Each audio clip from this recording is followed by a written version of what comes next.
Hello and welcome to Radio NIGP.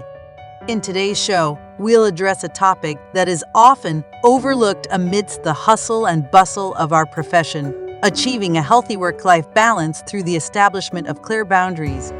In the field of procurement, where demands are high and the stakes are higher, finding equilibrium between our professional commitments and personal lives is more important than ever.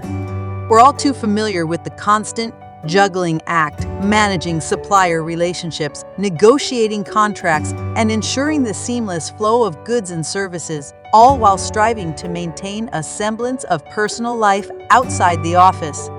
During our time together, we'll discuss practical strategies to establish these boundaries effectively. We'll share insights and real-life examples, allowing you to gain valuable tools to implement in your daily lives. So let's embark on this journey together, explore the transformative power of setting boundaries, and pave the way for a healthier, happier, and more productive you. Thank you for joining us and enjoy the show.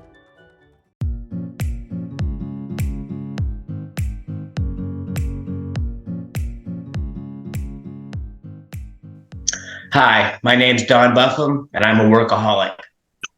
I'm sorry, it's just the way I am.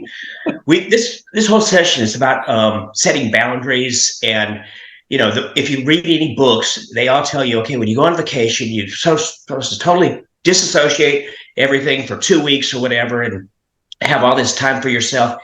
And I know that's good. I know it is. I know it would be better for me probably, but I'm trying. And that's why I say I'm a recovering workaholic, I guess. For example, I retired now, so I really have a lot more free time, but I had an open door policy. Vendors could come at any time. They didn't have to set up an appointment. My staff members could come to my office at any time. And quite honestly, it did eat up a lot of time. People would come and ask a question that probably could have taken a minute or an email, and they're there for 15 minutes or 30 minutes, and it pretty eats up time. So one of the things that I've started trying to do is setting up times on my calendar that were free times when I actually closed the door and focused on what I had to focus on at that time, whether it was reading a proposal for an RFP or whatever. It created a situation where I pulled time out of the day and said, Don, you've got to do this. And it helped a little. Tara, how do you deal with the creating boundaries? And I mean, we're constantly onslaught with emails and messages and phone numbers, phone calls. How do you deal with it? I would say I'm absolutely a workaholic, and I don't know if I can say that I'm recovering yet. One of the things that sticks with me, though, and I've shared it with this group too, back when I was like in my early 20s, before I knew what busy was, I took a time management class, and one of the things that they talked about at that time was only touching a piece of paper once if you could. And so ultimately the idea was, if something came across your desk or you were asked to do something, if you could respond in that moment and get it done and get rid of it instead of revisiting it. And now in a virtual world, I've broken our email system where I can't receive the email that I need to because I get so many. And so my practice is I try to go through and use the tools that exist. One, anything that I'm CC'd on automatically goes into another folder. My staff is all aware of that. And if it's not sent directly to me and they need a response from me, some other director sent it and copied me, they'll say, hey, Tara, so-and-so just sent this email and I need your help on it. I'll go retrieve it from that folder. Then the other thing that I do is, as I go through my email, if it's something that I can respond to quickly and say, hey, this is so-and-so's project, I'm going to loop you into them, or I know the answer off the top of my head, here's where we're at in that, I respond and I get it off my desk. Then the other thing I do, if I open an email and it requires a little bit more thought or a little bit more time than I have, I will leave it open on my desktop. And my goal by the end of the day is to spend the last, hour that I'm in the office going through those emails and closing out anything that I can close out. I have in times where I just don't have the time and it's too in depth, I've marked it unread, closed it out. And then that way, tomorrow morning, when I come in and I'm looking at email, it shows up as an unread email that I still need to address. I'm breaking my own rule because I'm touching it more than once, but it's sort of that vision of rereading the email 10 times is not an effective use of my time either. So, and I know, Charlie, you and I were talking a little bit about the difference between some people can set an hour aside in the morning and an hour in the evening for email. I know you and I are of the same camp here that is way too stressful. So kind of what are your thoughts on your approach to email? Yeah, thanks, Tara. And hello, everybody. My name is Charlie, and I am also a workaholic. I think this is why Tara and I, get along so well, because I think we think the same. So like, it is like when I'm on vacation and if you look behind Dave Nash right now, there's a beach. So when I'm on that beach and I am sipping a lovely beverage, am I checking emails? No, absolutely not. Because I'm enjoying the waves, enjoying the sun, enjoying the beauty that's out there, right? But like what I try to do, because if I wait until I get home from my vacation and I know, oh my gosh, I'm going to have thousands of emails. So what I try to do is, and I'm an early riser, like I like to get up early. I check my emails first thing in the morning before the kids are up, before we want to go to the beach, whatever it might be. I get that out of the way, because if I know I have to wait, that is more stressful for me than taking care of it at that moment. So like I said, ditto to what Tara just said, it's more stressful. If I have to wait, it's going to drive me insane. I am the same way at home. I think everybody's laughing, but right at home, like I am Mr. Charlie Hustle. Quote that, Mr. Charlie Hustle, because I have a couple of hustle gigs at home where, especially this time of year in Cleveland, Ohio, I'm cleaning up a lot of yards with leaves and things like that. So today kind of hurt. So today is November 1st, 2023, the day after Halloween, and it snowed here in Cleveland. So I'm hoping the sun comes out, starts melting, so I could get my butt home, so I could get the tasks done I need to do at home. Because if I have to wait until tomorrow, I'm just adding 3 more jobs. So like that stresses me out. Could I wait? Absolutely. But if I wait, there's more I have to do. So going back to the whole work thing, I just, it's more stressful for me if I have to wait. So, I'll stop repeating myself. And I'm looking at my good friend Dave with that beach behind, and I'm like, damn, I wish I was there right now, sipping on a nice cold one. But Dave, what are your thoughts? Well, yeah, if it's snowing in Cleveland, it's definitely not snowing here where I am now. It's interesting. We were talking earlier about in the profession that we're in, we have this feeling. It's such a service-oriented thing, and I think we have, most of us that I've run into, have a servant's heart, and so we always we take on too much sometimes, I think. And one of the things I think can be helpful is spreading the wealth around, particularly if you have a staff. Keep your staff informed about what's going on, what the projects are. If it's a once a week staff meeting like we used to have in my agency, and the other thing that can help with that is training people, so that you can delegate when you go on vacation, or if you're going to be out of the office, a day might not be so bad, but a day or two, a long weekend, or a week or two away, somebody's got to take up that slack. And that if you've trained folks or you've informed your staff about what's going on and spread the wealth around a little bit, it can take some of that stress off while you're on vacation. And you can still check your emails a couple times a day, but not every 5 minutes. Some of us do in the office. And Kevin, what are your thoughts on this whole thing? Yeah, I'm a terrible workaholic as well. As you can see, that none of us are successful with any of this, and it is hard to unplug, and so we were talking about earlier is that I may just give this a try.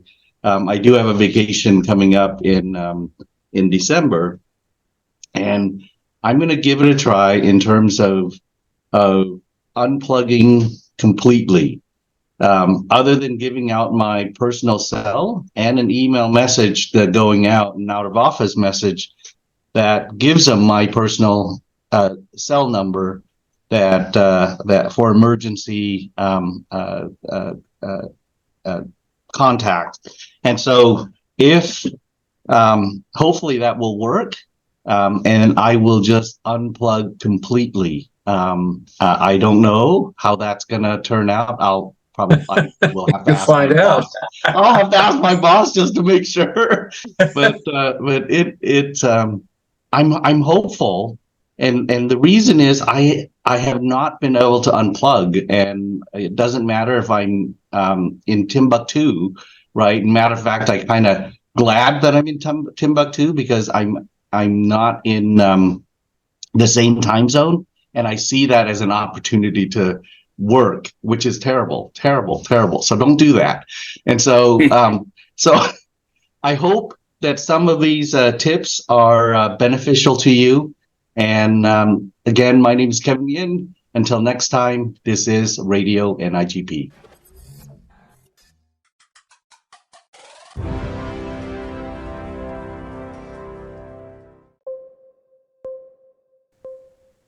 Hello, and welcome to Tech Talk. This month, the theme is boundaries and setting boundaries. And what better way to talk about boundaries than talk about how we can use our technology to set boundaries in our work life so that it still allows us time to be innovative and thoughtful about the procurements that we develop every day. So one of the things we wanted to talk about is how you can use your own calendar to keep track of your time, and so that you can set that time aside to be that innovative free thinker. So I'm going to take a moment and share my screen with my work computer so that you can see how we can use technology to actually limit access to our calendars. So yeah, and it's Christy. Yeah. I was just going to say, I know that in a lot of cases, the technology will actually allow you, particularly calendar technology, will actually allow you to go ahead and set a focus time. So you can actually carve 2 hours out of your day automatically and have that set up. The thing that I find with that, though, is that if you don't move it around weekly or, every other week or so, people start to understand that that is your focus time, and they still will call you during it. So yes, so it's important to kind of take some personal responsibility in that too, and let people know that there's certain things on your calendar that are not movable, that that they need to respect. So one of the things I always like to do when I started, or when I first get my calendar set up, is I like to come in here under the options and go to the calendar and set my work hours. So yeah, I know it's kind of hard to see here, but I've got my start time and my end time. And I set the days of the week that I actually work in the office. And you can set your calendar up to it shows what day of the week you start, in the first week of the year. But what's even nicer is when you start coming down into some of the calendar options. Right here, I like this one. I haven't used it yet, but it says order appointments and meetings. And so you can reduce them to less than an hour or 1 hour or longer. So you can identify which ones that you say, less than one, how long those meetings are going to be. So you can actually take that as a proactive way to shorten meetings that end up on your calendar. You can have default. This is your reminders. Obviously, it reminds you when when you're going to have meetings. But there's lots of different things you can change. Change permissions for your viewing of your free busy time. So this is what you would let people see, whether they can see what your busy time is and everything. And obviously, there's people here in my organization that have given me access to their calendars because I've worked with them on things. But then there's others that you can add.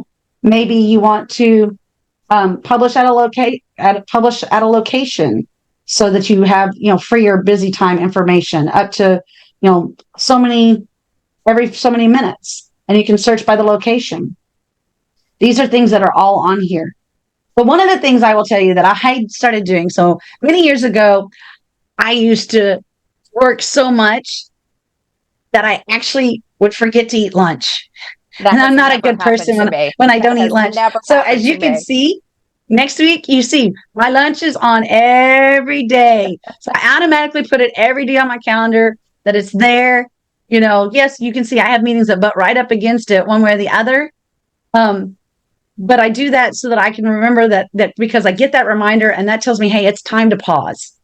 It's time to take that step away and focus on, maybe I focus on technology. And so what I do now too is like when we're working on several different projects, I will actually put a block of time on there to work on a specific project. Now, sometimes other things more emergent come up, and so they get interrupted. But I also, if that happens, I can move that to another time, another space on my calendar, and I try to make sure I set aside time. So even if my end users are saying, "Hey, are you working on?"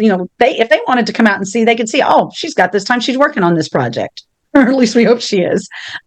So, but there's lots of things going on like that. And I, when I was in a much busier environment, I had to do that because it was the only way I could control and make sure that all of my projects were staying on time, and I had time to focus on them, and setting those times and locking stuff up, turning off my notifications so things didn't pop up on my computer while I was working on those things. All those things became very important in being respectful of the time needed to appropriately think about and try to be innovative and specific in developing certain types of solicitations. Well, and it's not just the boundary that you need to do your work. It's kind of a boundary that you need to, like you said, be innovative. If you're just constantly working and doing the same thing, you don't have time to think about maybe that economy of scale or what the best practice would be to do this. You're just rote, right? Just working. And I feel that even though we have some ways to limit folks' access to our time, we also are in an age and a stage, right, where more of us are telecommuting. And to me, I feel like everything now is made to make sure or to ensure that anybody at any time can get a hold of me. I now not only have Teams on my computer, Teams is on my phone. My work phone rolls over to my cell phone. My cell phone, rings and so there's this constant feeling of always being on, because even at 7:00 at night, if somebody is standing out with a credit card that they can't use, they're going to call me, and I'm going to be on, right? Which is something that hasn't happened, and previously it wasn't like that. But I kind of feel like there is a perception that we're always on now, and so it is good to make those breaks and respect your own boundaries. Know, after 7:00 at night, put on your silence notifications. Don't be engaging in things that, like from work, if you're trying to engage in your family time, right? So you set those boundaries at the very least. Exactly. And those are very important, not just like you said, from a work perspective, but from a personal perspective as well. I do have my do not disturb set up on my phone for the hours that we are usually asleep, which, depends on, where we're working and what's going on. But I do also have to where if it's something emergent from my mom or my daughter, that will break through that emergency and I will still get notified. I'll still get notified and it'll still ring so that, obviously that's something that needs to happen. But knowing that and what's really nice is if you have an organization where that respect for that spare space, that spare time, that empty space that Sean Carroll mentioned at Forum, that empty space, if it starts with your leadership and they respect and they understand the value of having that, and that passes down through, that's what's really important. And it's really nice when you're in organizations that recognize that. That absolutely is. Well, I think that's pretty much kind of a quick breeze on the topic, and I think that covers the topic for November. So, thank you everyone for listening to Tech Talk, and we'll see you next time on Radio NIGP. Take care.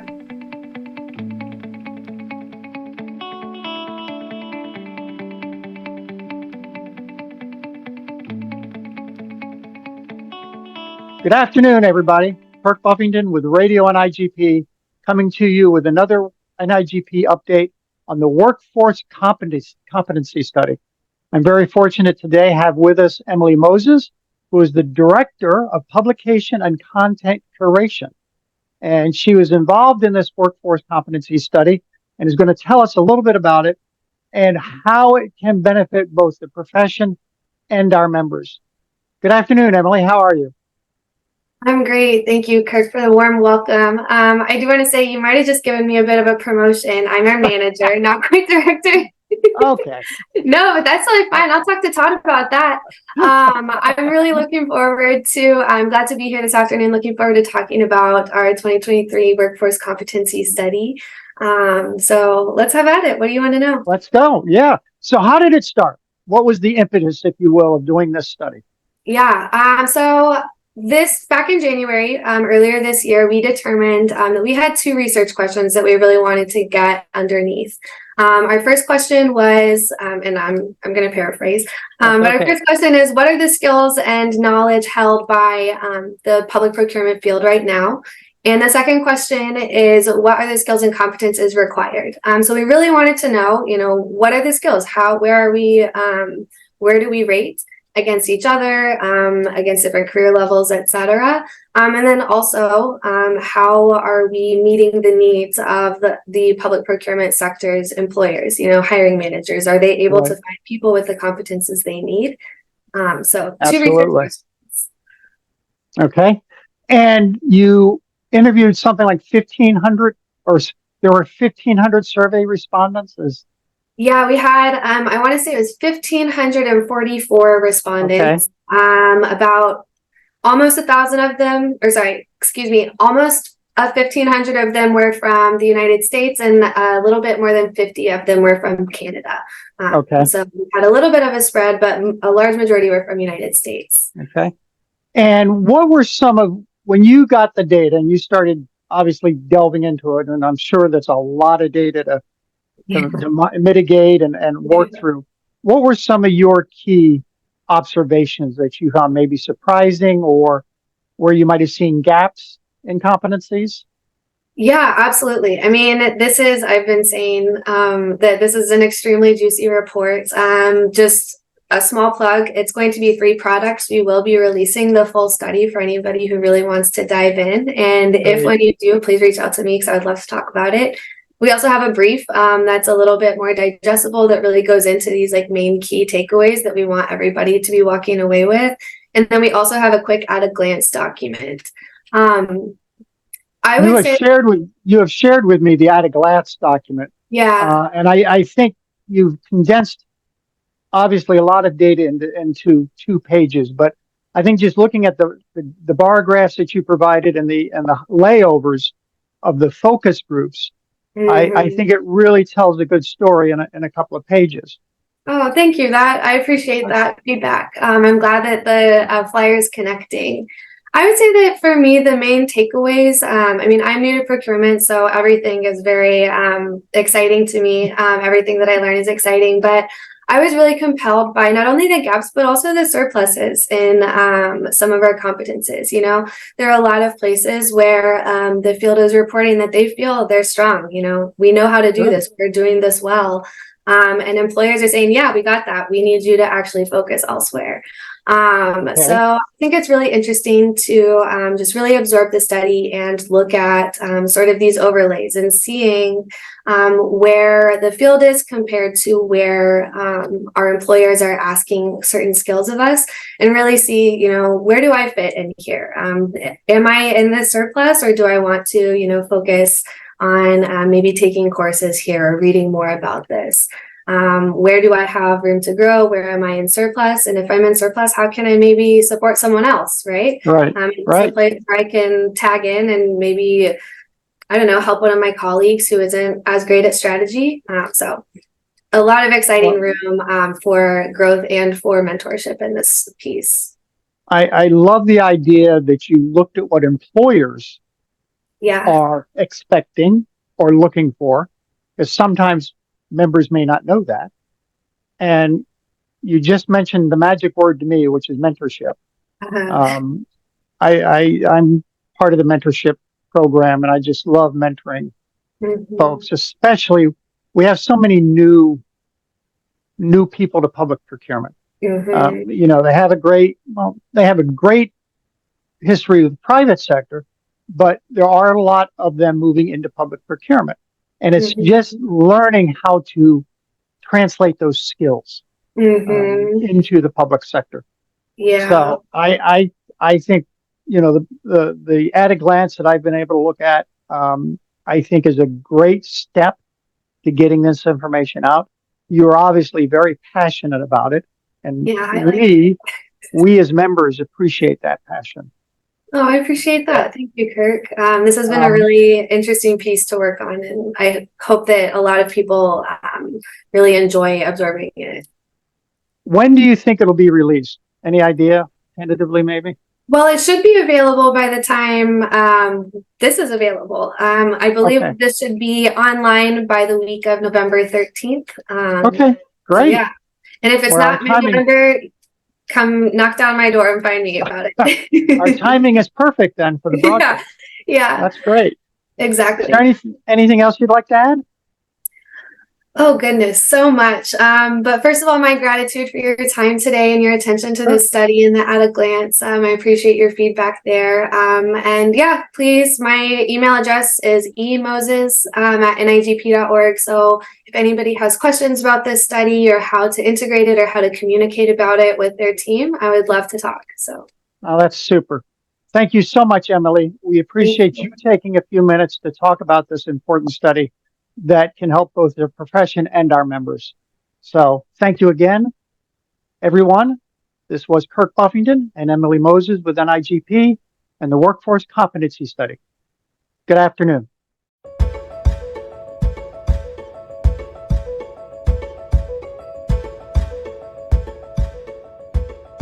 Hello, Radio NIGP, and welcome to Deeper Dive, Making a Splash.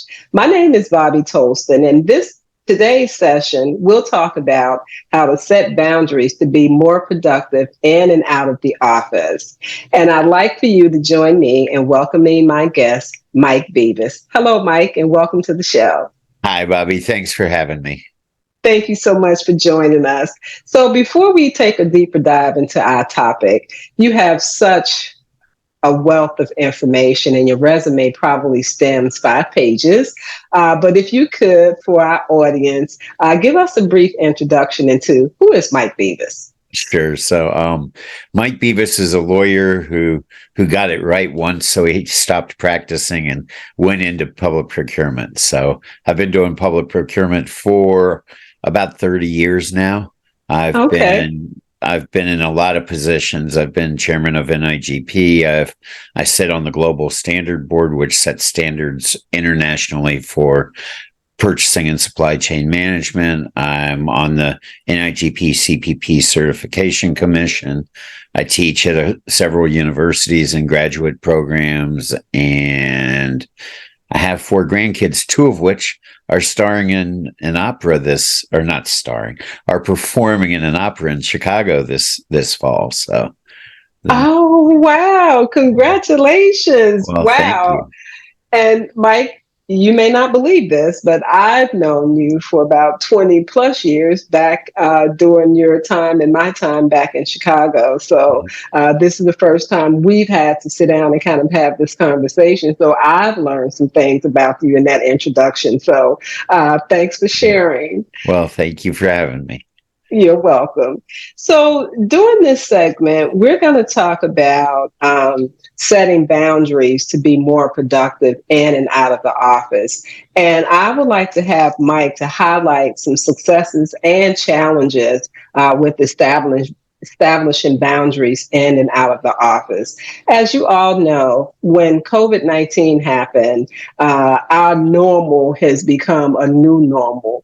And the way that we did things prior to COVID has changed tremendously in a multitude of ways. Some good, not so good, but we're navigating our way through it. So, Mike, can you tell us what are some significant challenges your agency managed during the pandemic? Sure. And we're interesting because we were at the time the pandemic hit. In fact, in the fall of 2019, we had done a request for proposals for 2 things: for electronic signatures and for the conversion of our paper-based systems to a fully automated system. So Okay. in January and February of 2020, we were planning a 2-year implementation program, which would take the awarded vendors from holding a contract to having implemented a complete program, right? Okay. And in March, and we figured it would take 2 years to convince our legal and to convince others that we could go paperless and that we could do all this stuff virtually and that things could happen. So on March 16th, when we all went home for the pandemic, we accelerated the process. So what we had expected would be done somewhere around now, right? Somewhere around 2023, 2024, we got done by April 1st of 2020. Oh, wow. So we took the 2-year implementation, which we expected would stretch to 3, and we did it in 2 weeks. So the net result of that was we went from a fully paper-based system to a system that has no paper. I mean, we all now still telework. We are 100% teleworking, and I don't even have a printer. There's no printer anywhere near me. I would have to drive 15 miles to print something. Oh, wow. And so we are completely paperless. We everything in our processes is paperless. RFPs are scored in fields on a screen. They're not scored on paper. You know, there's no none of that is happening, right? It's all completely virtual. Wow. We actually thought we would have to get to the point which I'd done before in a prior jurisdiction I worked for. We thought we would get to the point where we would be mostly converted and we'd have some vendors trying to submit things on paper and we'd have to start charging them to submit on paper, because that's what I've done before. I'm like, if you're going to make us enter it after we open it, then you're going to pay us for the time. So it's going to cost you $20 to submit a paper copy. And we had to do that back in 2004 and 5 when we were converting. But this time we never had that challenge. We never had the issue. Nobody was trying to submit in paper because the pandemic was there, right? Yes. So that made it culturally much easier to make the conversion. I'm sure. So, Mike, going in this new direction, which, by the way, is amazing. Being paperless is something that we've talked about for decades, right? So I congratulate you and your organization for actually being able to accomplish something that many of us still aspire to do. So when it comes to productivity, how have you had to set boundaries in your office? Well, so there are a couple of things that happen. One, since we're 100% virtual, there is a need to connect. There's a need to be engaged and to recognize the human side of things. Yes. So we meet. My entire staff meets every morning at 9:30. We meet virtually, and we talk about things important with work, but we also talk about personal things. We make sure we're connected and that everybody's okay, right? Yes. We want to make sure people are doing okay and people have what they need, and you know, on and on. In addition, we get together once a month, and because we're only getting together once a month, it's usually something that's social, right? So it's something where again, we're checking to make sure everybody's okay and we're engaging with each other and we're having fun. We're doing something interesting. We usually meet in a park.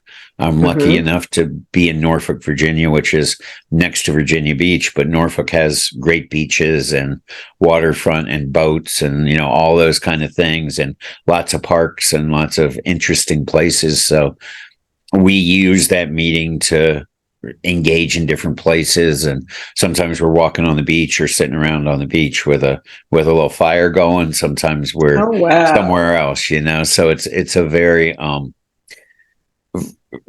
we're intense when we're working, but we can shut it off when we're around each other and relax a little bit and appreciate each other for who we are. And that takes work. That takes planning. It takes structure. Yes, So, but that's such a gift. With so many people having mental health challenges during COVID, I really think it's a great idea for you to incorporate that wellness piece into your gathering and helping your employees to really feel that connectivity where working virtually, sometimes people lose that and miss that and really need that to ensure that their mental wellness remains healthy. So that's a great way of checking in with folks. I like that. absolutely. And for us, it was accidental. I mean, we started the daily meetings because they were Scrum meetings. They were agile Scrum meetings where we were setting new goals and figuring out what we'd accomplished yesterday, what we were going to accomplish today, so we could get that 2-year implementation done in 2 weeks.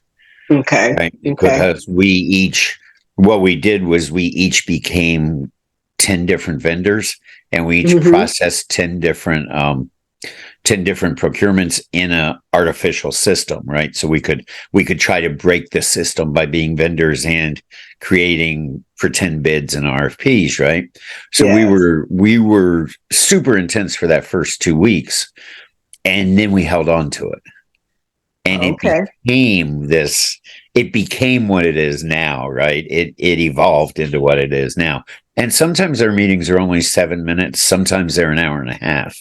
Okay. It depends. Sometimes people have to leave because we schedule them at an hour, and we're usually half an hour, but they schedule things and they have to do it. So, Yes. so I'd love to take credit for having designed it.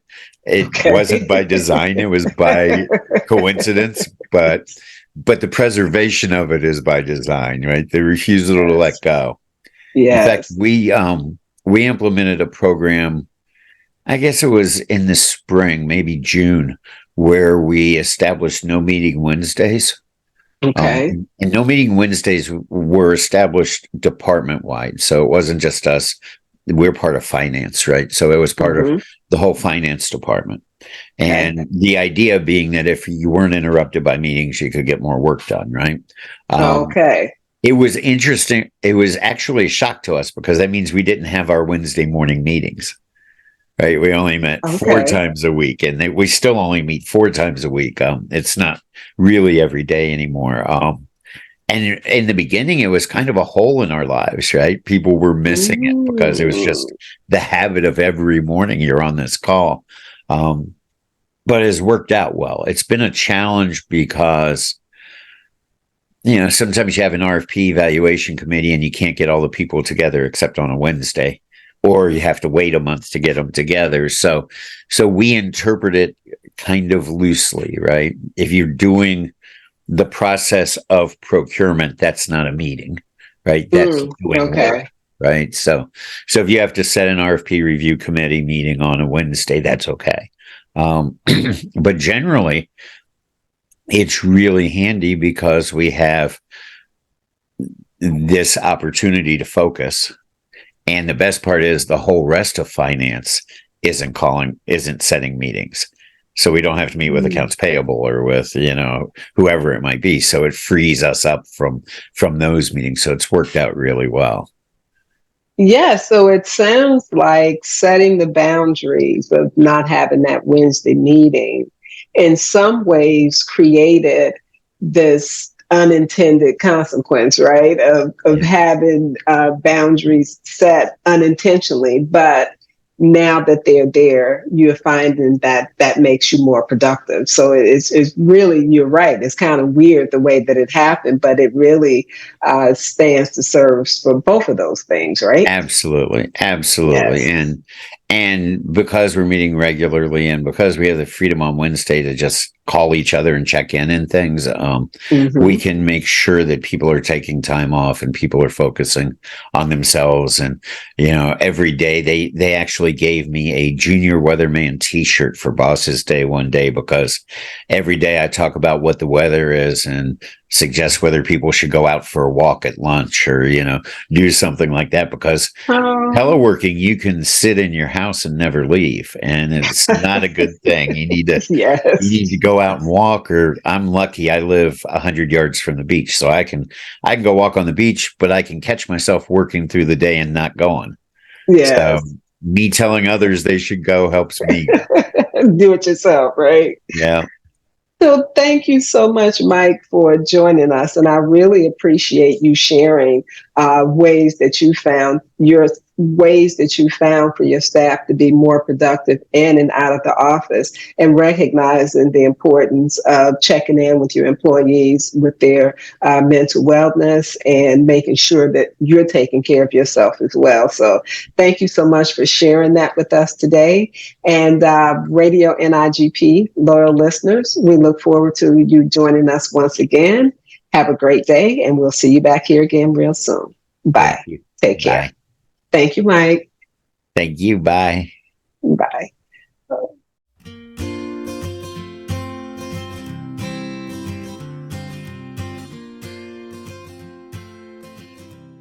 Thank you for joining this month's chapter updates. Today, I am joined by Joe Benjamin, Cindy Norton, and Tara Camp, all chapter ambassadors in Area 5. Thank you all for joining me today. Are there certain topics that you all, I've given you a little bit of time to think about that, I think, thoughts of how to direct the conversation and thoughts about boundaries with membership and or chapter leadership? I would say probably the first thing is making sure that your leadership and agency within your agency is on board with your participation, and to what level do they have boundaries for you that maybe need to be considered when thinking about, you've already volunteered for one thing. Is 2 okay? Is 3 okay? What kind of time is it going to take? And are they okay with that? What does it involve? They may have some sort of travel restriction, or that you can't accept something that, says that you need to travel from time to time. So I think just having your agency on board or your leadership at where you work is step one.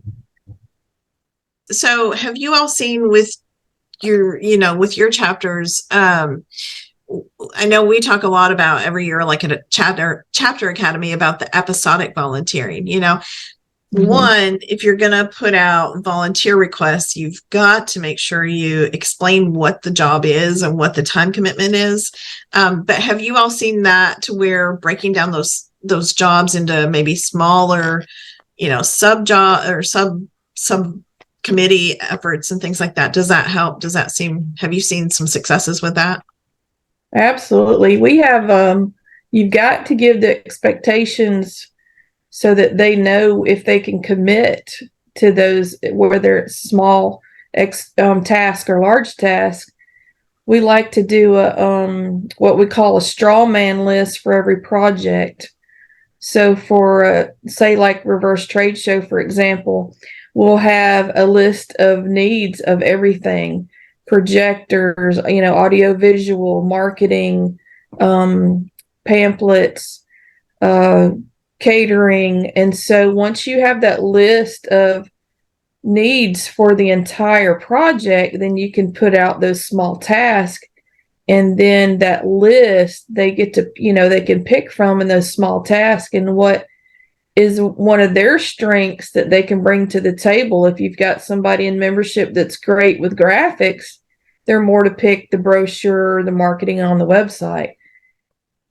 We like to really show what they're going to get out of it also, not just the fact that they're going to be networking with their other members and their vendors, or, whatever the event is. I also think it's important that whoever is chairing, whether it's a subcommittee under, the larger chair, that they're including those committee members in all of the decisions that they're making, if they're sending emails. Because a lot of people I have found, are intimidated by running for chair positions because that's a scary word, right? I'm going to be the chair, which means I'm going to be completely in charge of either the entire event or a subsection of the event. So, and that's a great point. That is definitely a great point, Tara. And when you're adding, that chair language and with that big leadership role, we're all overwhelmed, right? So you're going to scare most of them off to start with. I think that's a great point. Yeah, That's kind of interesting because I was going to just ask about the chapters actually setting boundaries. So I think that the chapters could actually kind of help set those boundaries of what's required in each of those positions, right? Mm-hmm. Right. Exactly. Putting out a list of everything that's required, but then under that position, but usually under that position, there's committee members that are just like helping the day of the event. And a lot of times they're like, okay, well, I just have to show up the day of the event and that's it. And this is the role I'm always going to volunteer for because all I have to do is show up the day of the event. Yeah, a couple of things on what both Tara and Cindy had to say is that, and back to Penny's point, those episodic volunteer things are probably more attractive, as Tara said, because they're short term.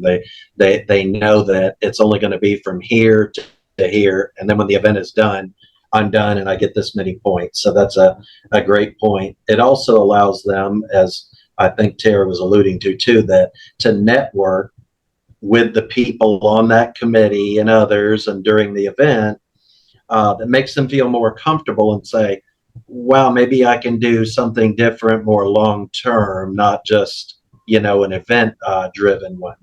And then another thought too, back to my first comment was something that Tara said too about getting points for education and scholarship. Well, that's going to help you with agency buy-in. When your boss says, well, why should I let you and your staff do this kind of thing? Well, this is how we get education for certification and designation and stay on the cutting edge of best practices in the profession that is going to benefit the agency. So that's a good way to get buy-in to allow them the time. And a big question, I think, for the volunteer that is thinking about their first volunteer or thing, you got to ask yourself, especially on a long term, not necessarily on an episodic thing, but on a long term, am I willing to do this on my time? Mm-hmm. Am I willing to do this on my time as I am to take, like we're doing right now, and do this at work?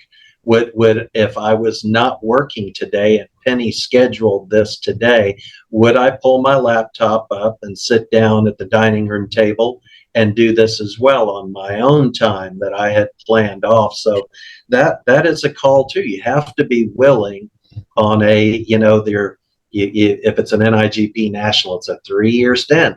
Or if you are an officer in the Tampa Bay area chapter, it's a 5-year commitment. Okay. And you have to understand that. And some of those things, every single thing cannot be done from home, from work. Some of the things are going to have to be done on your time. So that's a question to be asked by the prospective volunteer.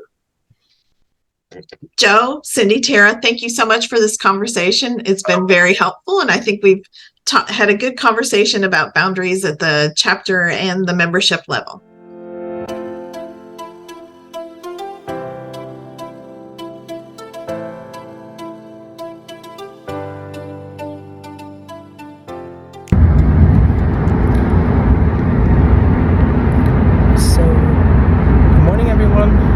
San Diego, California.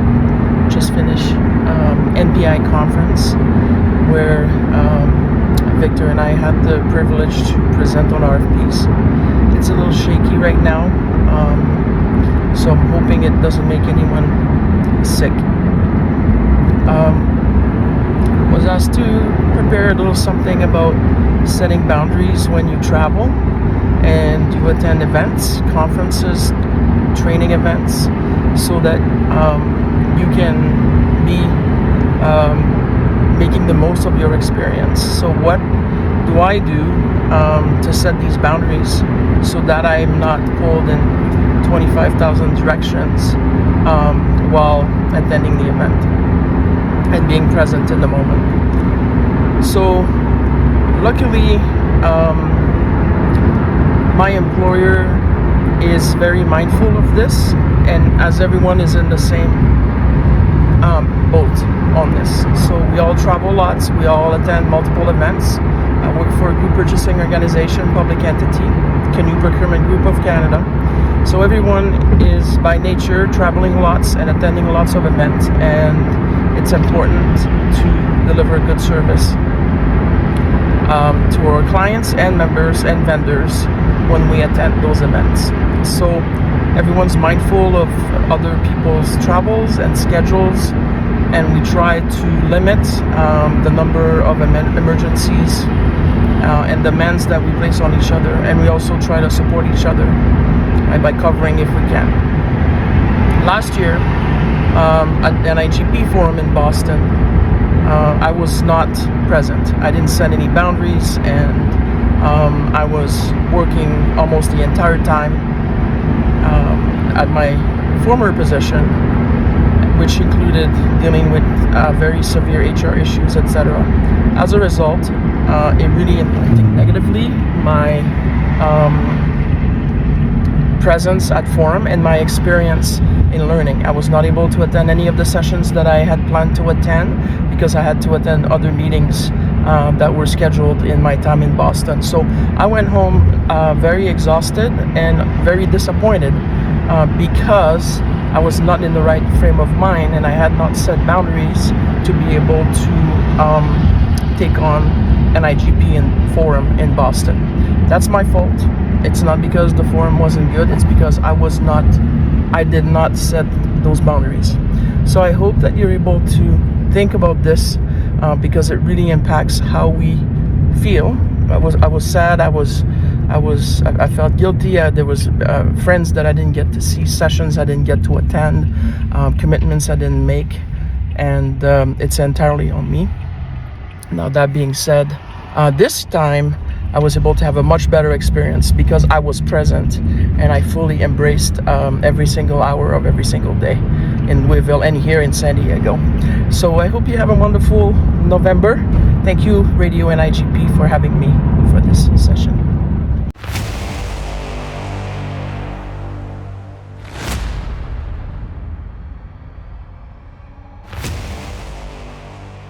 Hello, and welcome to Construction Junction. I'm Christy Varda. This month's topic of boundaries and leaving space for inspiration and innovation works in a variety of ways in construction procurement. First, we have boundaries by using different delivery methods. As owners using the methods such as design, bid, build, construction management, multi-prime, and job order contracting, we control the boundaries of the design and construction by having the most control of the project. When we use the design build method, we let the architect builder team set the boundaries of the project so long as it meets the performance requirements of the public entity. Second, we have boundaries in construction procurement when it comes to the divisions of responsibilities after contract award. Two examples are the approval of construction or change orders and payments, as well as the monitoring and/or enforcement of certain legal requirements such as prevailing wage rates. Let's first discuss the approval process. It is first important to identify in your contract documents who will represent the owner, who will be responsible for questions relating to plans and specifications, and who will be responsible for the approval of change orders and pay applications. Typically, the contracting officer will maintain the responsibility of approving any changes to the contract documents as needed, but they delegate authority to a contracting officer representative for the approval of the day-to-day change orders and pay applications. The contracted A&E firm will answer questions related to the plans and specifications via the contracting officer or the contracting officer representative. Lastly, let's discuss who has the responsibility to ensure compliance with certain legal requirements, such as the payment of prevailing wage rates. This responsibility will vary depending on if your entity is enforcing those payments or only facilitating them being included in the contracts with contractors and subcontractors. If you are an entity that is enforcing the payment of prevailing wage rates, then the responsibility could fall on the contracting officer or their delegated representative to interview and audit the workers on the project to ensure they're being paid in accordance with the labor rates established by the local or federal Department of Labor. Want to learn more?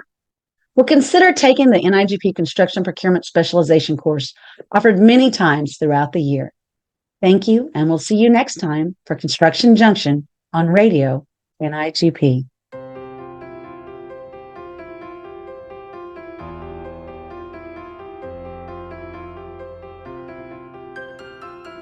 Hello, welcome to Way to Grow, an NIGP mentorship moment.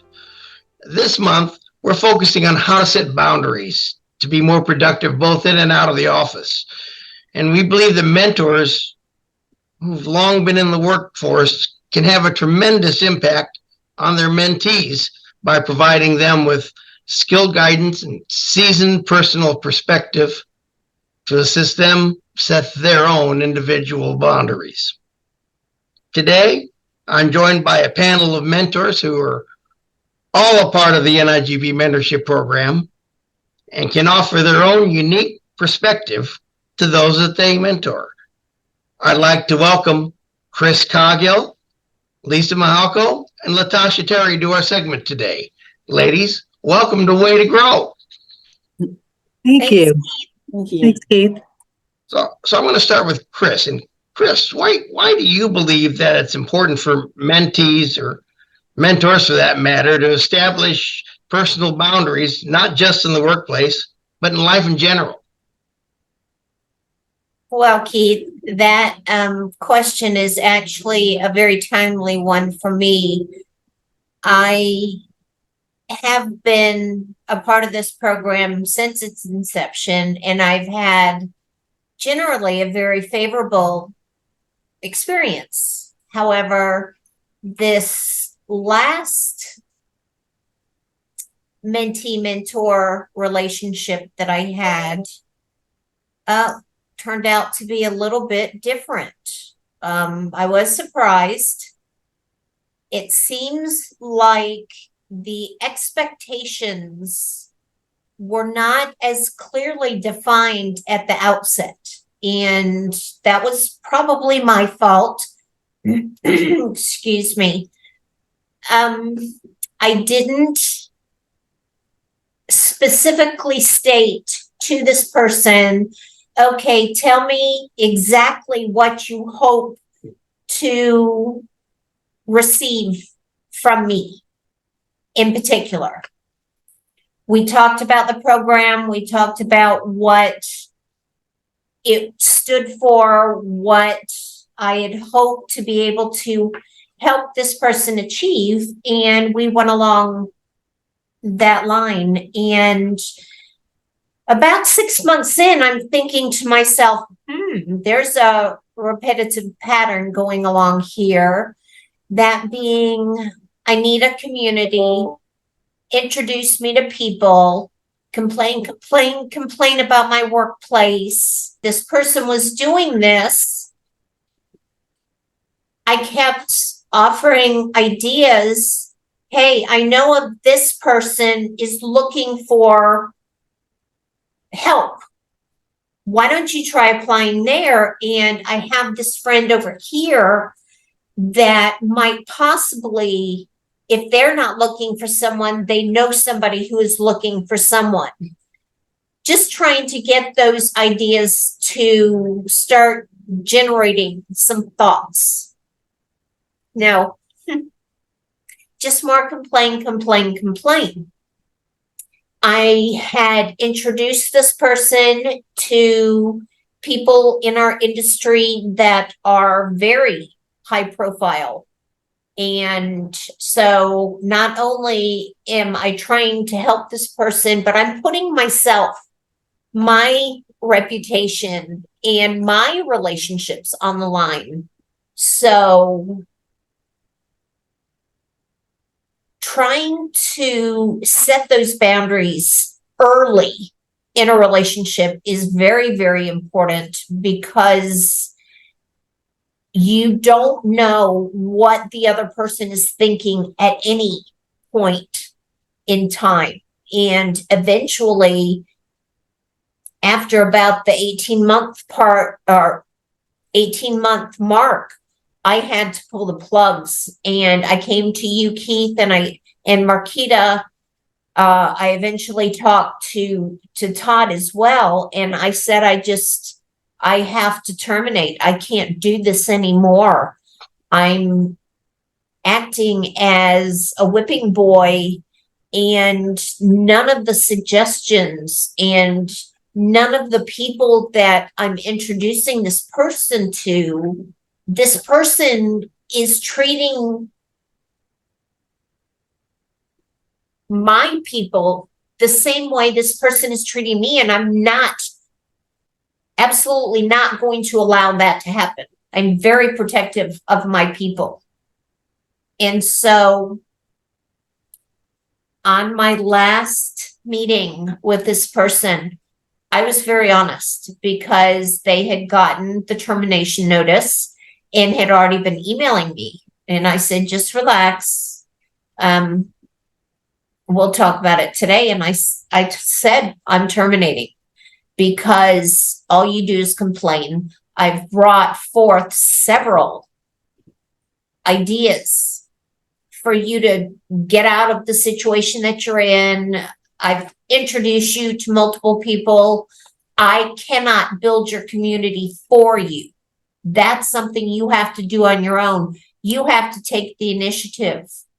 You have to go out there and put yourself out there, and you cannot read into what they're saying or what they're doing.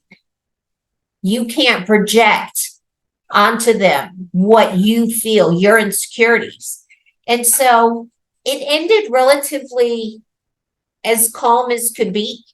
And so I've learned that, and it was a hard lesson to learn, because it made me reevaluate exactly how I state what my boundaries are and how clear I am. You know, I thought I was a very open person, and that's made me question some things about myself.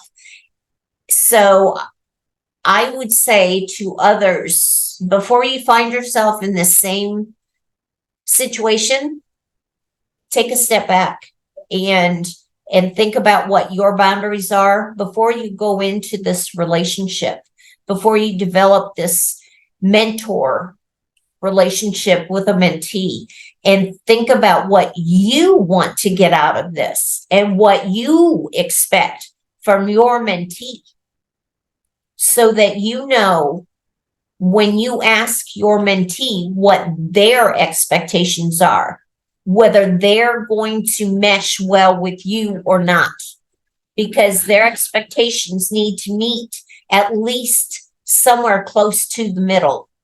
Otherwise, it's not going to be a very successful relationship, and it's just not going to be worth it to either one of you. You're not going to get out of it what this program is trying to provide for either one of you. Chris, that's an amazing perspective. You know, it's not something that I thought about when we looked into setting up this particular discussion. But it's so important that we set our own boundaries as well when we're in the program. Because if we don't, we might have some of the issues that occurred in your situation. And I think your advice is very good and definitely appreciated by me personally. Thanks. I'm sure everybody else watching feel the same way. Well, thank you. I definitely have to agree with your assessment. Individual boundaries are important to maintain both in the workplace and life in general, and in a mentor-mentee relationship as well. So, Letitia, what type of advice would you give to your mentee about the steps they need to take to set their individual boundaries in order to make them more productive? Thank you, Keith. First and foremost, it is okay to say no or not right now. You don't always have to be a yes person. And I think understanding and being comfortable with saying no I always like to set realistic expectations with my end users. I never want to be known as the person who overpromises or underdelivers. I hate that. So one way you can ensure that you don't overpromise and underdeliver is time management. I live by my calendar at work. I always tell everyone at work, look at my calendar, it's up to date. If you need to meet with me, put it on my calendar. I even tell my staff, if you need me, put some time on my calendar so I can dedicate to you and assist you. Also, limiting distractions is so important. We are tasked with reading long contractual documents with a lot of legalese, and not many of us have went to law school. So I always have to close my door. I put on my door, hey, reading the contractual document, working on the RFP, please do not disturb. Because with me being the director of procurement here at the DMV, everybody wants my time. So I have to just close my door. Sometimes I'll even put on my calendar out of the office and go to my supervisor and be like, really here today? My door may say out of the office, my calendar will say out of the office, but I need to limit distractions so I can get this contract off my desk, so I can get the solicitation done. Also, it's important to know when to delegate work. You know, I have to realize, hey, I'm tasked to being involved in more technical, difficult procurements. If it's something easy, a one-time buy, allow my staff to get that experience with those procurements, and also start educating my staff on the complex procurement process. It may be more time consuming in the beginning because I have to give myself to my staff and find time to train them, but the payoff in the end will be that much greater because then I will have a staff that's fully trained and capable and can tackle any procurement that I throw their way. And finally, my last point is, we're here. I reached to my team. We're a team. So we're only strongest, our weakest link on our team. So if one is failing, we're all failing. So if one individual member has a lot more shopping carts or requisitions in their workflow, then we all need to tackle it together. And that's the perspective I live by during year end. Hey, we all getting new sheets to close these POs.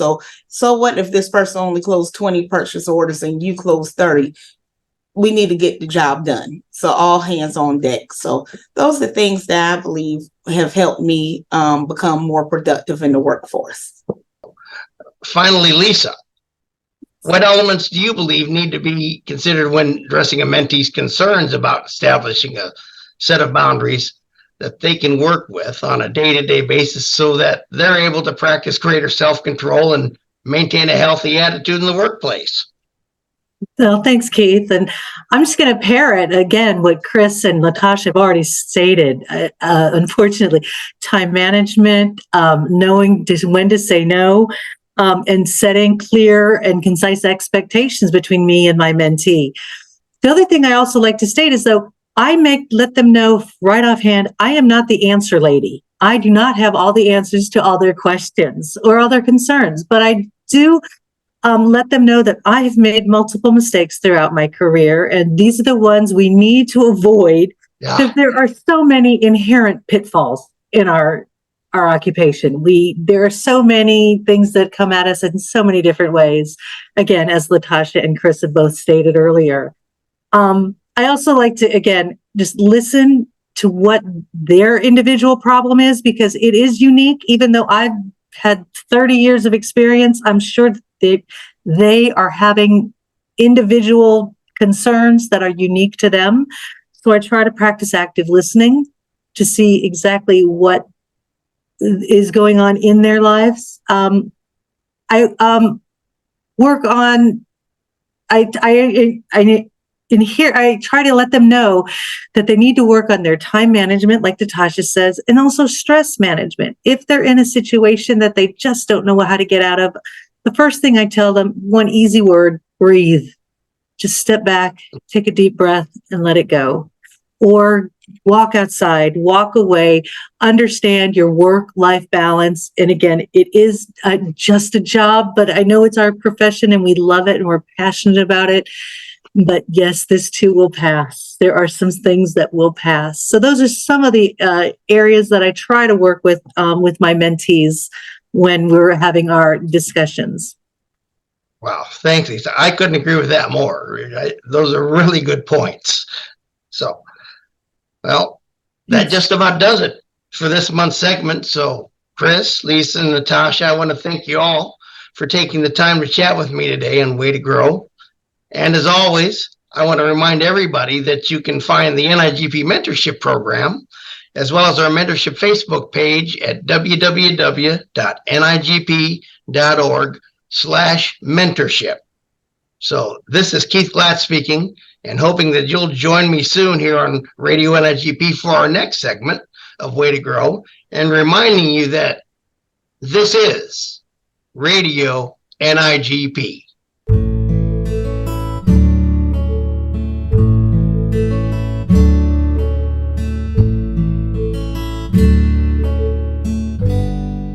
Good afternoon, Radio NIGP. This is Kirk Buffington, and today I have the pleasure of speaking to Rick Grimm, our Chief Executive Officer of the Institute for Public Procurement. Good afternoon, Rick. How are you? Hey, Kirk. Great to see you. Super. So we thought as we go into the holiday season, we all start thinking about, what we're thankful for, what's been great about this year. When I was growing up, we'd sit around the Thanksgiving table and what are you thankful for, Kirk? Well, when you're in high school and you're 16 years old, you're thankful if you get a date, But my aspirations have changed. Okay.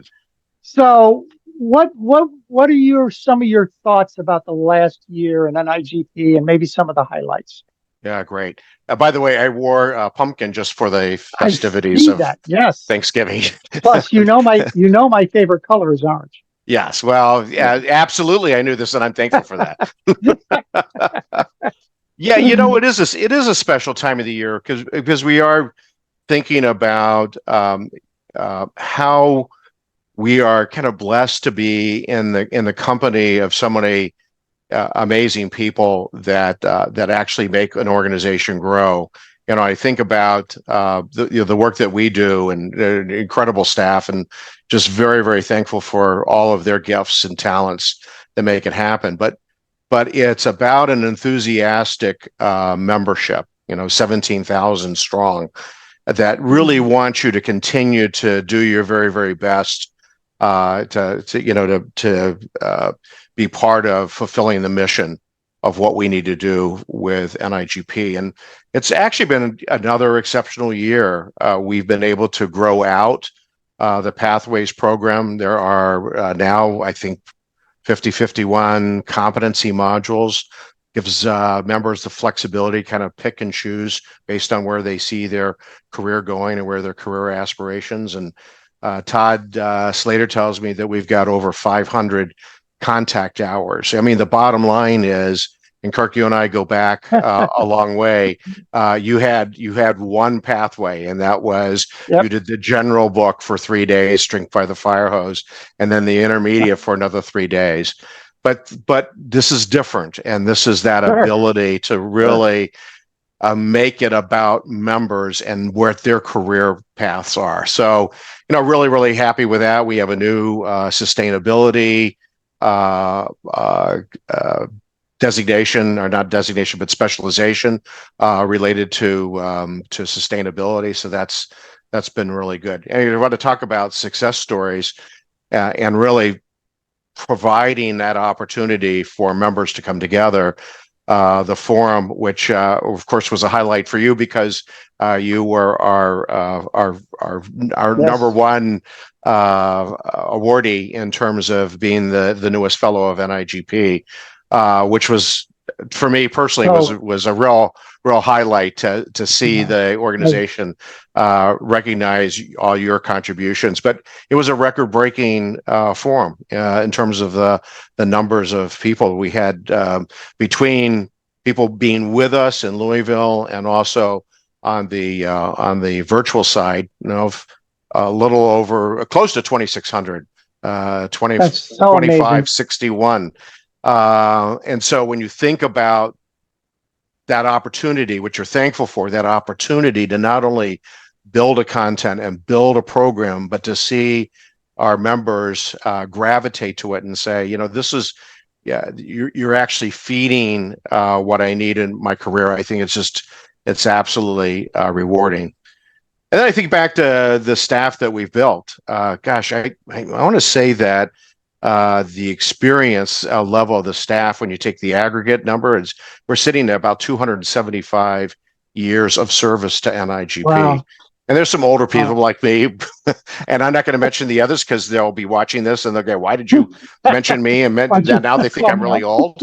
But there's a lot of power in there, and because people are so committed, the staff is so committed to thinking innovatively about different ways to serve the members. I mean, the whole issue of this kind of I don't know if you've heard about the 60-20 rule, where if you register 60 days in advance, you get a 20% discount. Why? Because members are saying, yeah, I love the education, I love the classes, but you need to help me with a budget. So you've got that piece.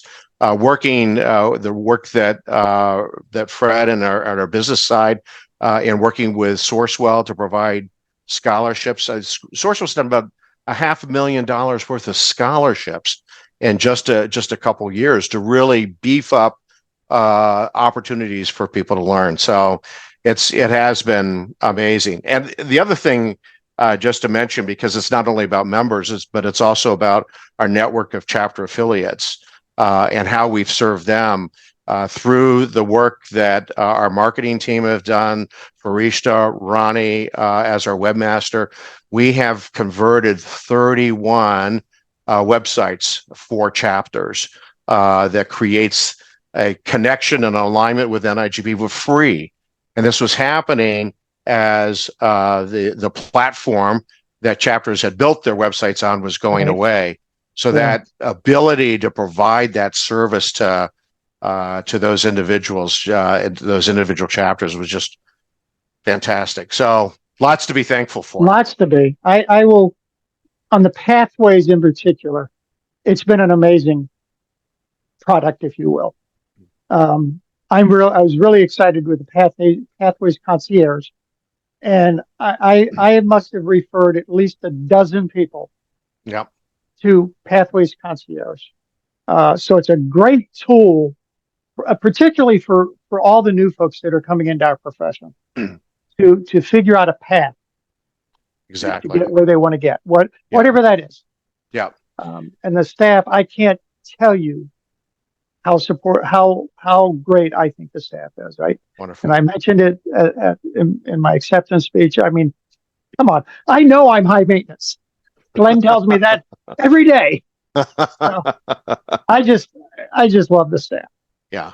So what about, moving forward? What do you see next year that is going to be exciting? It's keeping the foot on the gas, because as I'm out talking with chapters and members, everyone's kind of dealing with the same challenge of the disruptions. We had the supply chain disruptions of the pandemic, and now you have the talent disruptions, and I talk about this constantly.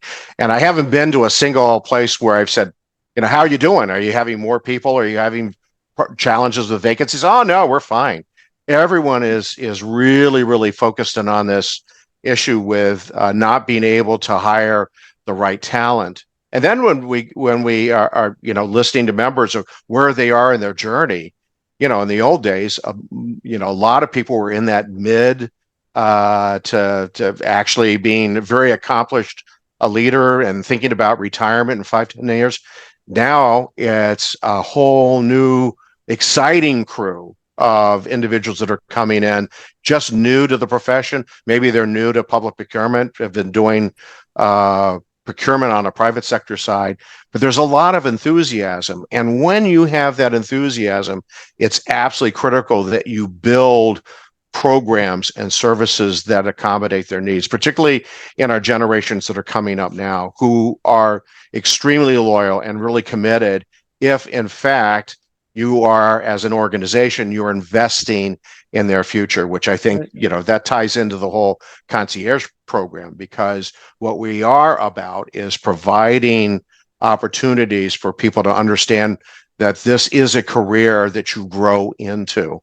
I believe, Kirk, the number one issue is to help empower individuals and public agencies to really deal with this issue of talent disruption and to really think of it in terms of a mindset of investing in careers and investing in succession planning, which I think we've always kind of missed the boat on that. Absolutely. I always talk about Alice retires, and you're at the retirement party. Everyone's looking around at the retirement party. Well, we can't replace Alice. She's been great, but who's going to do it? And that's way too late. I have some stories of colleagues who are now thinking they're now 2 years out, and they are actually working to plan out the succession plan because they're leaving a legacy. I mean, everyone that's in public procurement has done something amazing, and they want it to even be better when they leave and they retire. And part of that is about succession planning, which is why leadership has become absolutely critical to the work that we do at NIGP. It's the Leadership Summit. I know that you've talked to Todd about that in the past. We've got the second Leadership Summit that's coming up in February. It's about kind of the mastermind series that's available to help people get better in their leadership skills. In a personal accomplishment is actually working with the board to create a new certification that's really focused in on the leadership competencies you need in order to be successful. We're approaching about 1,200 certificates in about a 3.5 year period. We'll close out 2023 with over 1,200, and that's because we had a board that believed in making something different for people that are in leadership, competency based, and a membership who said, yeah, this is really important, and we're gravitating to it. So I actually think the next year is just keeping focused in on developing everything that we can to help individuals with career aspirations and into leadership. I think always you're one generation away from irrelevance if you don't continue to think about who's the next person that's coming on board. It reminds me, flashed in my mind, well, what have you done for me lately? Yeah. And it's got to be, like you say, constantly the foot on the gas, providing those services and bring, introducing new services and new concepts. You got to, what have you done for me lately? You have to keep, Kirk, I think, there's a lot of talk on how artificial intelligence is going to impact the profession, which I think is going to be significant. Actually, I think it's a significant celebration because if artificial intelligence, algorithms, predictability works in our favor, it really takes procurement out of the kind of commoditization and into that really higher thinking, that critical thinking about relationships. That is going to be a little bit more difficult to do on machine learning. I was at a conference recently. It says, don't fear AI, fear the person who understands AI to take your job. AI won't take your job, but other people who are understanding it. And I do think that that's, again, part of the organization should be helping people understand about what the impacts are on AI. I think we'll see a lot more of that in the 2024 forum. We're actually thinking about special programs to help people understand about AI. Very excited. Super. Well, Rick, thank you so much. This has been great. We had some good laughs while we were doing it, and it's always important to have fun no matter what you're doing. No doubt. So thank you so much again, Rick, for taking the time. Good afternoon, everybody. Yep. This is Kirk Buffington and Rick Grimm, and this is Radio NIGP. NIGP. Thanks, Kirk. Thank you so much.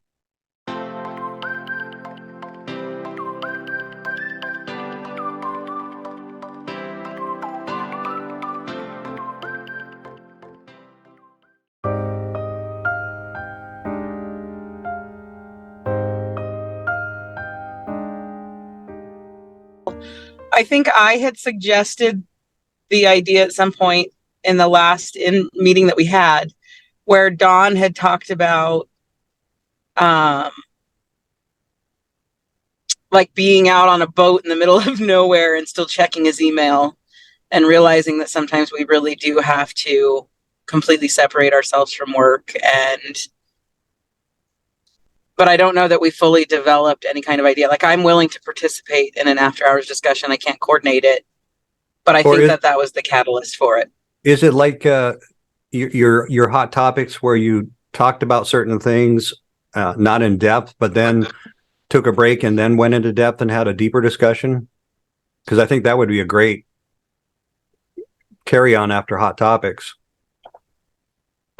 Depending on, I haven't read the emails of where hot topics exactly is going, so I don't want to change the course of hot topics if that's not sort of where the prompts are taking us. I've just seen a couple of comments saying these are great starting points, but maybe for me, and I don't want it to get into, because we talked about it quite a bit, but it was actually one of the things that Valerie and I talked about in a side conversation at Forum, but sort of this idea that if we don't practice those boundaries now, when we're in the middle of our professional career, there's the piece of it that you're not giving others an opportunity to step in and lead and grow their own skill set. But there's also the idea that we become so defined by our work that part of that practice of cutting the cord, and I'm not good at it, is fully disconnecting from work and allowing yourself to be fully embraced in something personal.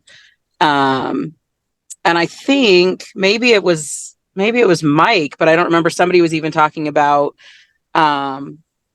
either being on a cruise or traveling overseas and like having to disconnect because there was no way for them to actually get into their system. So I think that was sort of the idea, and that it actually felt like a break, because you were not able to start your morning by picking up your phone and seeing who had emailed. Even if you're not responding, we just define ourselves so much by our roles that sometimes it's hard to separate from it. Yeah, we were actually lucky enough that our IT didn't want us communicating from Central and Eastern Europe because of security. So my Christina, who works directly for me, and I just take that as freedom. You tell me I can't check. What can I do? I think that'd be a really good discussion. Maybe leading into that is since COVID, how much are we on our phones more, or working after hours, or if we're working from home like I am, checking mail at 5 a.m. as you're heading to whatever you do in the morning, checking out on the way back, taking a shower, your phone's in the shower, in the bathroom with you with the ringer on. Yeah, I do. I have to admit, I did check my mail, but I checked it through the Microsoft app, not through my home system. But anyway, Penny, sorry, I didn't see your hand there. And then Christy. I was just going to say, so I just came back from vacation, and this is the first time in a long time I have turned off all my notifications. And I left my assistant purchasing agent in charge, and I answered emails like once a day, but that was it. And it was wonderful. So, but I've learned, Tara brought up a lot of topics that are near and dear to my heart right at the moment. I mean, I'm in succession planning. I'm planning to retire in less than 5 years.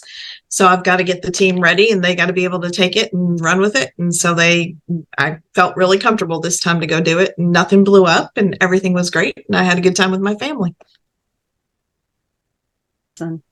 So I was just going to say, my organization actually has a policy. It is a requirement for all of us that are in positions of trust to take 5 consecutive days off and not have access to anything. It is a requirement, and it doesn't matter what your level is. You're required. It's a financial control. It's financial control. Yep. Yeah, and it was great. I mean, I said I can truly appreciate it. I mean, this is the first organization I've been a part of that, we're required to do it, and we're not allowed to even be access to anything. And things just, if the things happen, and other people cover it, or they don't, and it waits till you get back. Valerie.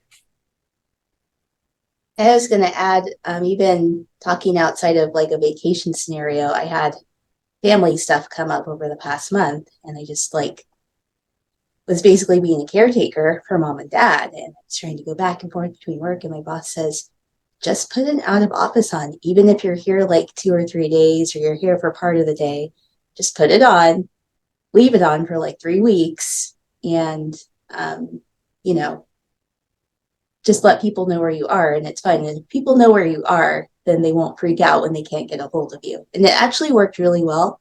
I wasn't super sure about it, but even when we're taking care of like things in our lives outside of taking time off, it's another aspect of the cord cutting that it's fresh. I agree with that, because notified staff and customers that you're out for a reason, not this black hole when they send out. Right. Do you also include in your out of office, if help is needed, please contact? Yes. So I specifically said I'm out handling family needs for these weeks. If you need immediate assistance, here's who you can reach out to. And I was like, this is great. And then I was talking to one of my more senior staff members, and she's like, yeah, I got a lot of calls. But it was nothing that people couldn't handle. And that was kind of reassuring. It's nice when you come back from vacation and you say, okay, what happened? And they say nothing. We took care of it. It's so comforting. It says not the workload, because the work will never stop coming, but trained staff keep the boat afloat while you're out. Makes it real nice.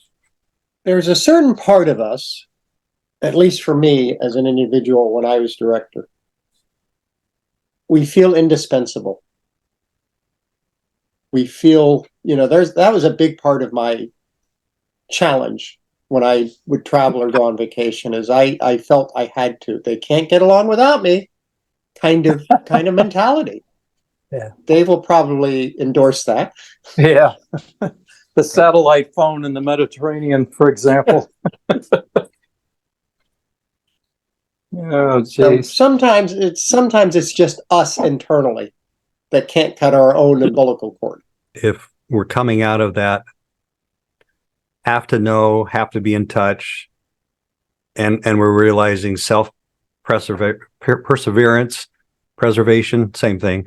That mental health wellness ties in with our, the work phone stays in the drawer, turned off while I'm on vacation. It's there if I need it, but I'm not going to be checking it every day. I think I really like the way that Kirk just framed that is exactly where my brain was going with this. Is I think sometimes to address an issue, we have to take ownership of it. And like, this is very near and dear to my heart. Thank you for saying that, Penny. It's something I'm trying to figure out and something I'm trying to model.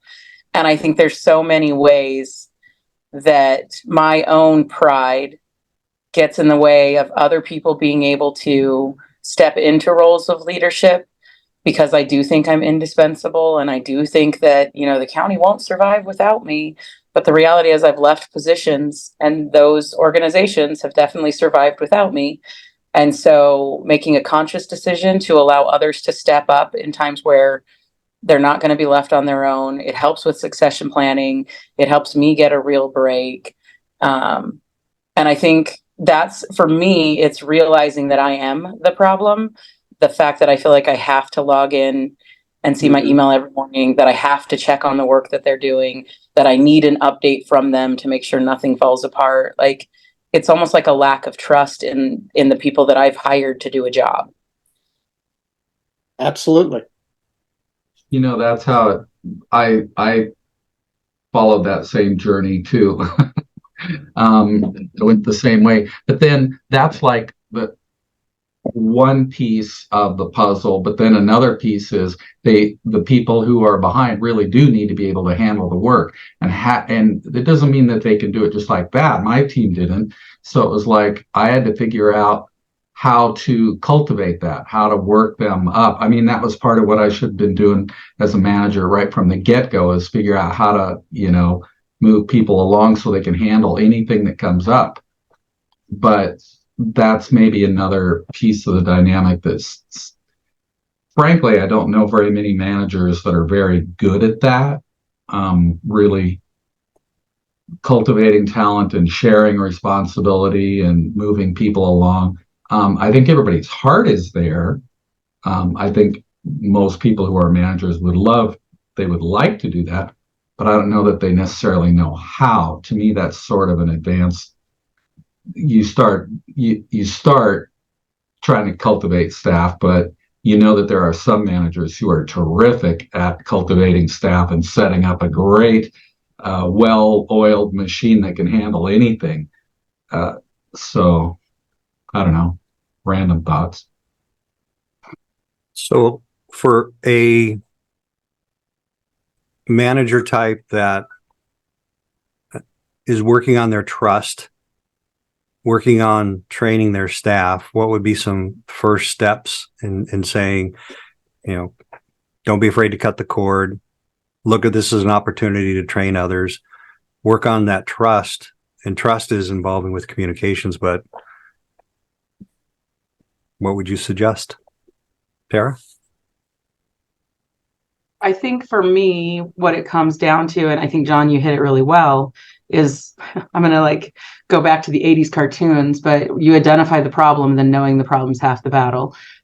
For me, it comes down to finding opportunities where I feel like it's less risky to put people in a position where I say, you've got this, you can handle this, making sure that I've trained them and given them the notes and the background of here's the meetings you're going to attend on my behalf. These are the types of questions that might be asked. Here's all of my notes. Here's how I would approach it. And then giving them that opportunity. So it's one thing to take a 2-week vacation abroad and be like, you got this, and not prep them at all. It's another thing to say, I'm going to be gone for 3 days for a conference. I need you to attend this management meeting for me. And then I think the other piece of it, and this is where I think I'm getting better, is, I communicate out to my management team as well. Like, I'm going to be out of the office. I've delegated authority to this person. I believe you're in good hands. I'm not going to be reachable. However, if they absolutely need me, they know how to get in touch with me. So I think it's giving them the safety net and sort of slowly giving them opportunities to shine and make mistakes and learn from their mistakes. Just make sure that you set them up in an environment that they can't break it, but that you give them a little bit more trust. I agree with everything Tara said, and it made me think of something else, which is demonstrating to other managers and directors that I trust my staff. And so I've had a couple instances where they don't like what they were told by their procurement specialist, and something makes its way back to me. And I always make sure I copy that procurement specialist right in. I talk with the procurement specialist and I reinforce that they're guiding you correctly. You can trust them, and making sure that I always take it back to that person so that they understand I trust them, but also other managers and directors understand that I trust them. Valerie, do you find that in expressing to somebody, your expectations of them while you're out, do you encourage them to say, summarize so that I understand what I'm asking you, that you understand it too, or is it just a one-way communication? I try not to say, does it make sense? Because I've learned that is something that can be read or interpreted as demeaning. But I'll say, is there anything here that is not clear? Do you have any questions about anything? Do you have ideas that maybe I didn't think about? So I try to also open the door for them to say, hey, this is great. Did you ever think about doing it this way? And usually we get better ideas when they're not all coming from me.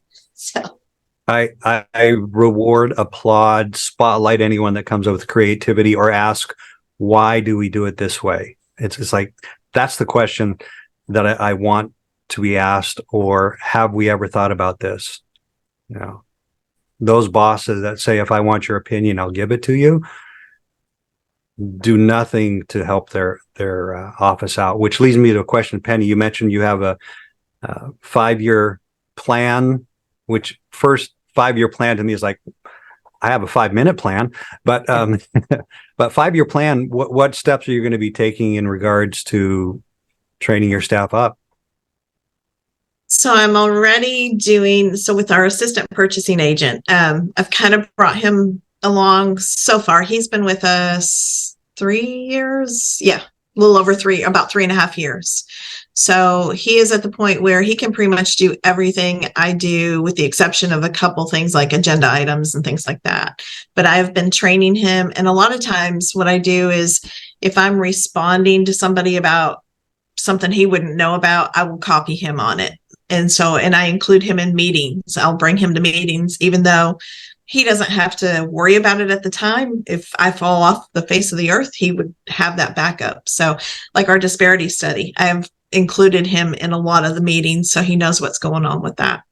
And then the rest of the staff, we're kind of doing the same thing. We're doing a lot of cross training. It looks like we may get to add a staff person soon. So I have purposely been giving people more and more progressive work, and they work with each other and try to cross train. So I've really been intentional about doing the cross training. Do you train your staff to have those boundaries? Yes, I tell them not to be like me. But we're all trying to be like you, Penny. No, we're not. I hope we're not. Well, let me ask, do we set the example by turning off our phones, putting the out of office, blocking off those hours, which my manager does. And it's like, why do you do that? And now I'm like, a 2-hour don't talk to me block is so needed. And he does that once a week on Friday. It's like, smart. I was just talking to one of our other directors here at the county about, we were talking about the like work-life balance adage, and that I've heard different things kind of put out like work-life fit, because balance shows that it might be polar opposites, that you can't bring your whole self to either thing. And so there's all this talk about it. And he had shared that he's sort of jaded by the whole idea, because there's a lot of initiatives, and he'd worked private sector before, that were, we're going to promote work-life balance. He's like, so you put in a 120-hour work week, and some bosses would give you, 2 weeks vacation after that. But if you weren't working for that boss, you didn't get it. So his was sort of the idea that it doesn't exist. And one of the things I shared with him is I said, I struggle with it. And I know it's my own personal issue that I struggle with having the balance. At the forum, I think in Boston, one of the speakers talked about the quiet quitting. And for me, it's that, especially in director roles or management roles, if I want my procurement supervisor to eventually replace me and want to replace me, I need to be showing them the benefits of the job. And unfortunately, because we have so much pride in the work that we do, what they're seeing is an overworked Tara, an exhausted Tara, a Tara that maybe doesn't always feel supported, that puts in too many hours. And regardless of what I'm paid, they're looking at that and saying, why would I want that job? Where when I was growing up, I looked up to leaders that had hired me and thought, they're doing such an awesome thing. And so I think part of quote unquote training our staff to have the appropriate boundaries is that we have to model it. So I love Penny saying, do as I say, not as I do, but I'm learning that doesn't hold any weight. And so I personally need to start doing, and that's the battle that I'm currently fighting right now, is how do I make sure that I do go home at 5 or 5:30, that I'm not emailing people at 8 o'clock at night, that I'm not coming in every weekend and working. And every once in a while it has to happen. But if I'm doing it every weekend, it's a problem. And Tara, that is the exact reason why I didn't apply for my supervisor's role when he announced he was retiring, because I want to be able to do things like radio and NIGP. I want to be an instructor. I want to be able to public speak. I want to volunteer at the Red Cross. And I felt that if I took on that role, because of those, because I know my purchasing agent doesn't set any of those boundaries. She gets in there before I do and leaves long after I do. And she's younger than I am. And I'm like, that is the exact reason why, one of the exact reasons why I didn't apply for it. And unfortunately, fortunately or unfortunately, however you want to look at it, one of my colleagues, she did apply for it. And she goes, I applied because I knew you weren't going after the position. She is being promoted into that position.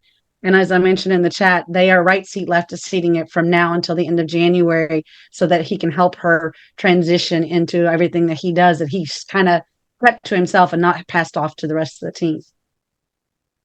I have a question for the gray-haired gentleman in the office, and you know who you are.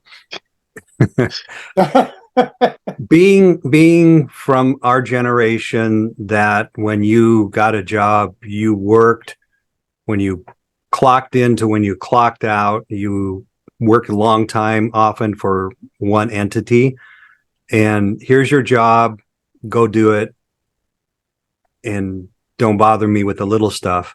I'm still struggling with that attitude of communicating with staff about expectations, having an open door policy. I don't have a problem with that, but it's not touchy-feely, but it's that showing concern and care in modeling an attitude and expectations and handling situations that I didn't grow up with. It was, you're an island, go do your work. I'll lower the bridge if I need anything from you.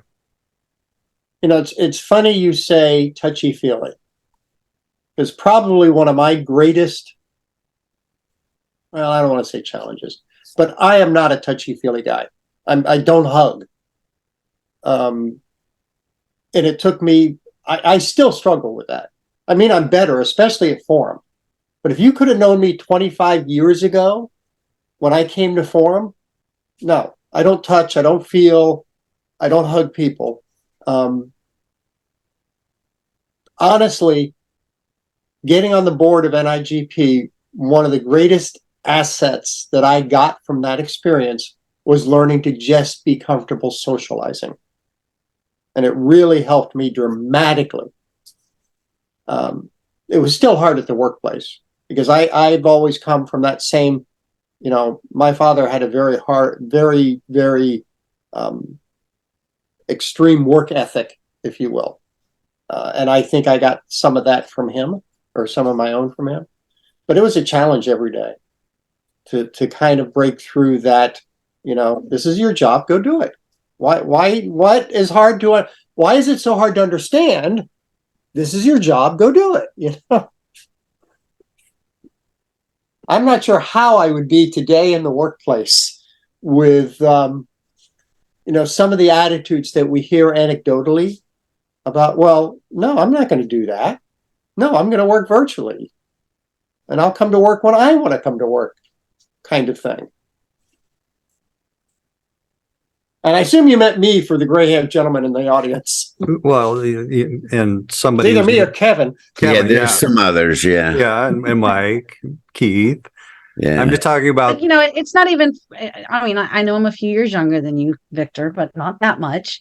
But I mean, I came from that same kind of mentality where you work from the time you get up till the time you fall into bed, you know, and if you can't, and if you can figure out ways to shorten that amount of time that you're in bed so you can still work, that's what you do. And we weren't that touchy feely. And it's so funny because, Kirk, I laugh at that because my first two interviews in procurement, there were particularly touchy feely groups, and they're like, yeah, we don't think you're the right fit to support them. Because I'm like, look, no, it's a kind of a military kind of way of presenting it as well. You know, you just, hey, this is what you do. Yeah, and that's, you know, I was always taught to give 110%. and be early to every meeting. If they're 5 minutes early, you're late. But dealing with that difference, you know, between people who have other attitudes towards work, that's why I'm sure we've all run into people who say, that's why I do not want to be a manager. I don't want to have to deal with the people. Yeah. You know, no, thank you. I'll stick with the technical skills. So that's just goes back to kind of like what you said earlier, Tara. It's just self-awareness. You know, that's sort of step one. Figure out what's the right fit for you, and you know, figure out where you are. And so, if what you need to do is start learning how to set boundaries to manage the work-life balance, well, that comes from self-awareness. If it comes from, hey, my team doesn't know I haven't cultivated my team, well, that's a good piece of self-awareness. And then you can decide, do I want to do something about that or not? And I love like hearing Kirk kind of talk about like it'd be hard to be managing in the workforce today. I come from a family of entrepreneurs. I have an insane work ethic, but that is the part about managing or leading people that excites me, is realizing that everybody brings a different skill set to the table. And I think being able to look at it and say, okay, yes, some people might have an attitude that doesn't always mix with mine or doesn't mix with my work ethic, but being able to look at it and say, well, what are they bringing to the table? What has colored their worldview? And where can we benefit from that? Maybe they're very tech savvy, maybe. And it's actually one of the things I enjoy about management, because not everybody is the same. Not everybody, is the cookie cutter. I can treat every one of my employees the same way, coach every one of my employees. And some of them may never be cut out for leadership roles because they don't have the political sense or the soft skills, but they're really good at the technical stuff. And so those are things that actually excite me. And I'm definitely part of that younger generation. I mean, I was joking on the way in today. I'm running late to the office, and I messaged my team and said, I am running late. I'm starting my call from the car, and I am stopping for coffee on my way in. And in some ways, to me, I'm also modeling to my team that if you have a family situation and you're going to be a few minutes late to work, I'm okay with that. I'm not the person that expects you to show up at 7:55 because your day starts at 8 and leave at 5:05 because your day ends at 5. And if your lunch takes an hour and 4 minutes, I'm going to punish you. It's that idea that we're all professionals. We all manage our schedules. And as long as what you're doing can be defended, I don't care if you take a longer lunch, if you come in a little early or a little bit late, as long as it all comes out in the wash in the end and you don't miss meetings. I mentioned earlier about my current boss that leaves Friday in regards to the freedom that he gives all of us in regards to volunteering for NIGP, flexible work hours. It's not a hands-off, I don't care. It's, hey, I know the team that I have and I trust you guys. And actually, I'm going to come in late this day, and I'm taking my son to the dentist, and I will not be taking leave because I'm making those hours up. And no, I'm not going to tell you when I'm doing it because I'm not expecting you to tell me when you're doing it. You're professionals. Do your job. But he says it not in a dictatorial way, but a, hey, team, go ahead, be flexible. And what I really like about our profession that I think motivates all of us to be better is that it's fun. It's fun in the sense of it's a challenge that we love to take on, but the skills and knowledge that we have, we get to illustrate that and demonstrate it to our coworkers. Should they want that vision to volunteer for NIGP, to take on more responsibilities? The answer is yes, with the caveat your work comes first. But if you are taking a break for an hour to attend a volunteer meeting with NIGP, that's your lunch, or make up for it later on. And I know with all of the team members in my staff or my office, everybody works additional hours. So when they take off, I'm picking up my daughter to go to some event. It's like, okay, well, you've already worked your hours, and go have fun. I think my organization also recognizes the benefit of being parts of groups like this. And so it's not an hour for hour change either. It's not, you attended an hour NIGP meeting, so I expect you to work an hour late today or an hour late this week. But they recognize that there's benefit to me having connection with all of you, being able to pick your brain about work-related things. And so I have the same practice with my team. If you're attending a chapter event, if you're volunteering and you're helping put on the conference, I consider that work time, because you are definitely getting the benefit of multiple brains that do what we do. And when something happens bad, I know that you can reach out to those people that you've built relationships with, and they can help us through it. So, but I've also got friends that have to take time off for every NIGP event they attend. I've had friends that, in order to attend forum, had to take leave. And it's like, that's professional development. Maybe your travel policy should say, while you're flying there, you don't get to consider it work time. But man, when you're in sessions, to me, that should be work time. You're getting professional development, and some organizations don't see it that way. So